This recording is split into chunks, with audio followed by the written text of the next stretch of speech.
Hi, my name is Samira Cook-Gaines, and I'm a founding partner of Global Empowerment Solutions. It's been an honor to travel the world educating organizations, entrepreneurs, and governments on economic empowerment, women's issues, and entrepreneurship. Welcome to Smart Entrepreneurship, Next Steps in Expanding Your Enterprise. This lesson is growing and thriving as an entrepreneur. In this lesson, we will discuss moving beyond the startup stage of business and key strategies for developing as an entrepreneur.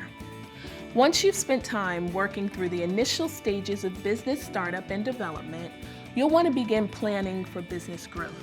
Business growth is about more than just increased revenues and profit. It is preparing for new customers, new markets, and bigger opportunities. The first step in business growth is professionalizing and legitimizing your business. You may have started your business through informal channels such as selling to friends and family, vending in temporary spaces, or even selling online. However, at the growth stage, you'll want to focus on legitimizing or formalizing your business activities to prepare for growth. Legitimizing your business means having the proper business license, correct tax identification, business insurance, and other government requirements to be considered a legitimate or registered business.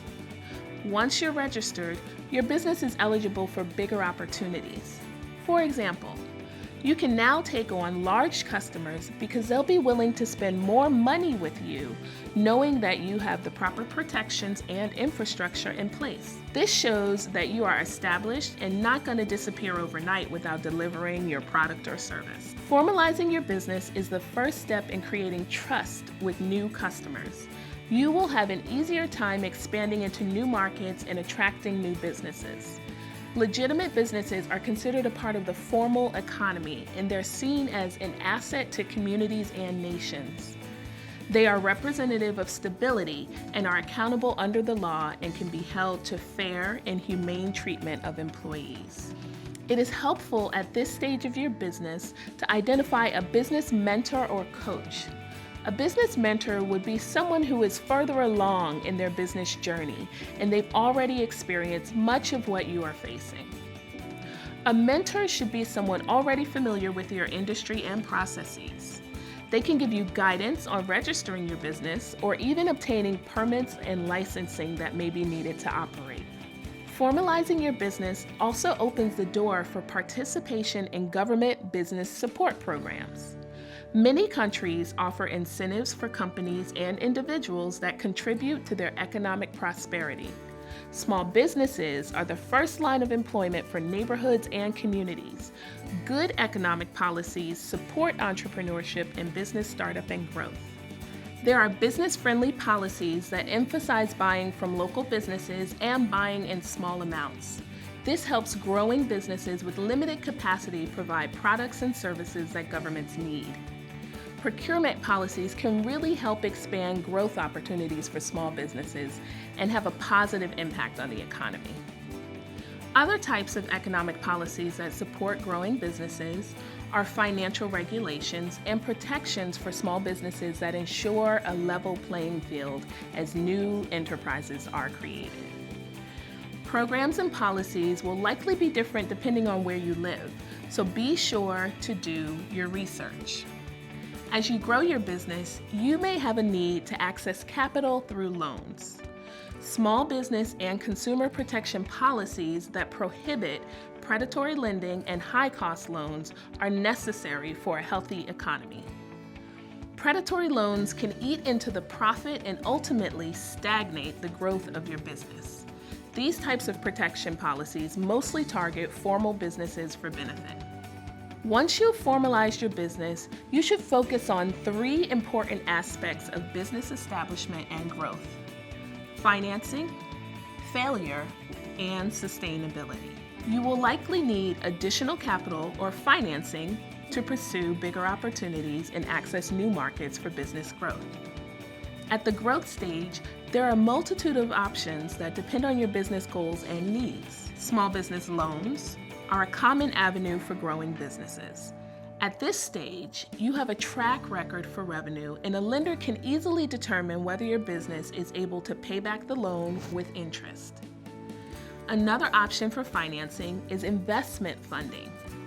These funds usually come from a firm or group of investors interested in businesses with strong evidence that they'll make a lot of money quickly and they have very high growth potential. Depending on your economic environment, you may need to be more creative about funding your business. Search for online crowdfunding platforms that are available in your country. You will need to tell a compelling story and be able to explain the profit, revenue, and return on the investor funding. Other options for creative funding are business plan and business pitch competitions. Again, you'll need to tell a compelling story of your business and be able to convince competition judges that your business is worth the investment. Lastly, loans from friends and family can also help get your business much needed short-term funding. Be sure to sign an agreement with a repayment schedule for your friends and family as you would any other investor. Financing is seen as a sign that your business is successful and people are willing to invest in it. However, a large part of success is failure. I believe you always learn more in your failures than you will in your successes. Therefore, the concept of failing fast and often should be a part of your business growth strategy. There will be setbacks. Think of the marketplace as a laboratory. Scientists undergo hundreds, even thousands of trials to find cures. They literally go into the lab for years just to fail. In their failing is knowledge and understanding that makes their final experiment as close to perfect as possible. You are doing something similar when you're growing a business. You want to figure out what works well and what doesn't as soon as possible so that you can focus on the things that work well and not waste additional precious time and valuable resources on things that aren't beneficial to your business. So remember to fail fast and fail often. Create processes in your business to test and gain your additional knowledge about new products, services, and processes that make your business stronger and better prepared for bigger opportunities. Great testing processes include things like customers' feedback systems through online surveys, in-person question and answers, and data review of your revenue and sales history. This insight will also give you a better idea of when to pivot or redirect your business strategy. You are writing your own entrepreneur story, so don't be afraid to edit if you have to.